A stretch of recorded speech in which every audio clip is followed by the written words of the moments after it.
നമസ്കാരം. ഇന്നത്തെ വീഡിയോയിൽ പുതിയ സീസണിൽ ചെൽസിക്ക് ലഭിച്ച മികച്ച തുടക്കത്തെക്കുറിച്ചാണ് നമ്മൾ സംസാരിക്കുന്നത്. വേൾഡ് ചാമ്പ്യന്മാരായ ചെൽസി വെസ്റ്റ് ഹാം യുണൈറ്റഡിനെ ലണ്ടൻ സ്റ്റേഡിയത്തിൽ വെച്ച് 5-1 തകർത്ത് പുതിയ പ്രീമിയർ ലീഗ് സീസണിൽ തങ്ങളുടെ ആദ്യ 3 പോയിന്റുകൾ നേടി. ഇതൊരു സാധാരണ ജയമായിരുന്നില്ല, മറിച്ച് ഈ ടീമിന്റെ കരുത്തും കഴിവും പ്രതിസന്ധികളെ അതിജീവിക്കാനുള്ള മാനസികാവസ്ഥയും ഇത് തെളിയിച്ചു. മത്സരത്തിന്റെ തുടക്കം ചെൽസി ആഗ്രഹിച്ച രീതിയിലായിരുന്നില്ല. ആദ്യമൊന്നും ശരിയായ നീക്കങ്ങൾ നടത്താൻ ടീമിന് സാധിച്ചില്ല. ഈ പിഴവുകൾ മുതലെടുത്ത് ലൂക്കാസ് പാക്വേറ്റയുടെ ഗോളിലൂടെ വെസ്റ്റ് ഹാം മുന്നിലെത്തി. പ്രീമിയർ ലീഗിൽ ഒരു നിമിഷം ശ്രദ്ധ മാറിയാൽ പോലും അതിന്റെ വില കൊടുക്കേണ്ടി വരുമെന്ന് ചെൽസിക്ക് അതൊരു ഓർമ്മപ്പെടുത്തലായി. എന്നാൽ അതിനുശേഷം ചെൽസിയുടെ തകർത്താട്ടം കാണാനായിരുന്നു. കളി തുടങ്ങുന്നതിന് മുൻപ് കോൾ പാൽമറിന് പരിക്ക് പറ്റിയപ്പോൾ ജാവോ പെഡ്രോയെ ടീം നമ്പർ 10 റോളിലിറക്കി. അതൊരു ഗെയിം ചേഞ്ചർ ആയിരുന്നു.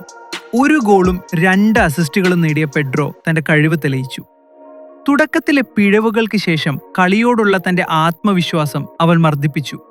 എൻസോ ഫെർണാണ്ടസിന് വേണ്ടി ജോവോ പെഡ്രോ നൽകിയ അസിസ്റ്റ് ചെൽസിയുടെ പ്രീമിയർ ലീഗ് ചരിത്രത്തിലെ ഏറ്റവും പ്രായം കുറഞ്ഞ അസിസ്റ്ററായി അവനെ മാറ്റി. കോൾ പാൽമറിന്റെ അഭാവം വലിയ തിരിച്ചടിയാകുമെന്ന് തോന്നിയെങ്കിലും അതൊരു അനുഗ്രഹമായി മാറി. പാൽമർ ഇല്ലാതിരുന്നിട്ടും ചെൽസിക്ക് 5 ഗോളുകൾ നേടാൻ സാധിച്ചത് ഈ ടീമിന്റെ ശക്തിയും ആഴവും എത്രത്തോളം ഉണ്ടെന്ന് കാണിക്കുന്നു. ഇത് മറസ്കയുടെ തന്ത്രപരമായ നീക്കങ്ങൾക്കുള്ള തെളിവാണ്. ടീമിന്റെ 5 ഗോളുകളിൽ 3 കോർണർ കിക്കുകളിൽ നിന്നായിരുന്നു. ഇത് ടീമിന്റെ മികച്ച പരിശീലനത്തെ സൂചിപ്പിക്കുന്നു. ചെൽസി ആരാധകർക്ക് സന്തോഷം നൽകിയ മറ്റൊരു കാഴ്ച വെസ്ലി ഫൊഫാനയുടെ തിരിച്ചുവരവായിരുന്നു. 7 മാസത്തിലേറെയായി പരിക്കിന്റെ പിടിയിലായിരുന്ന താരം രണ്ടാം പകുതിയിൽ ട്രെവോ ചലോബയ്ക്ക് പകരക്കാരനായി കളത്തിലിറങ്ങി. ശാന്തനും വേഗതയുമുള്ള ഫൊഫാന താൻ എന്തിനാണ് ചെൽസിയിലേക്ക് വന്നതെന്ന് വീണ്ടും തെളിയിച്ചു. ഫൊഫാനയുടെ മടങ്ങിവരവ് ചെൽസിയുടെ പ്രതിരോധ നിരക്ക് വലിയ ശക്തി നൽകുന്നു. ജോവോ പെഡ്രോ നിറഞ്ഞു നിന്നപ്പോൾ ലിയാം ഡെലാപ്പിന് അത്ര തിളങ്ങാനായില്ല.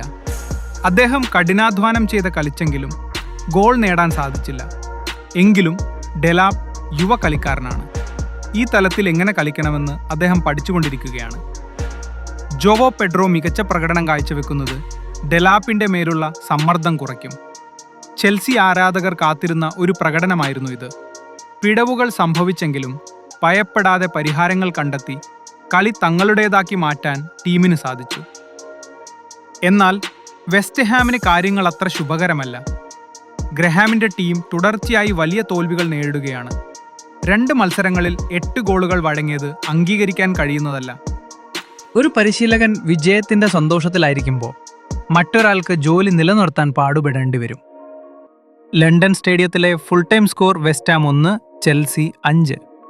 വേൾഡ് ചാമ്പ്യന്മാർ കളിക്കളത്തിൽ തിരിച്ചെത്തിയിരിക്കുന്നു. ചെൽസി ആരാധകരെ, ഈ വിജയത്തെക്കുറിച്ച് നിങ്ങൾക്ക് എന്താണ് പറയാനുള്ളത്? ജാവോ പെഡ്രോ ആയിരുന്നു നിങ്ങളുടെ കളിയിലെ താരം, അതോ സ്റ്റീവൻ ആയിരുന്നു? നിങ്ങളുടെ അഭിപ്രായങ്ങൾ കമന്റിൽ പങ്കുവെക്കൂ. കൂടുതൽ ഫുട്ബോൾ വിശകലനത്തിനായി ലൈക്ക് ചെയ്യാനും സബ്സ്ക്രൈബ് ചെയ്യാനും മറക്കരുത്. മറ്റൊരു വീഡിയോയുമായി വീണ്ടും കാണാം.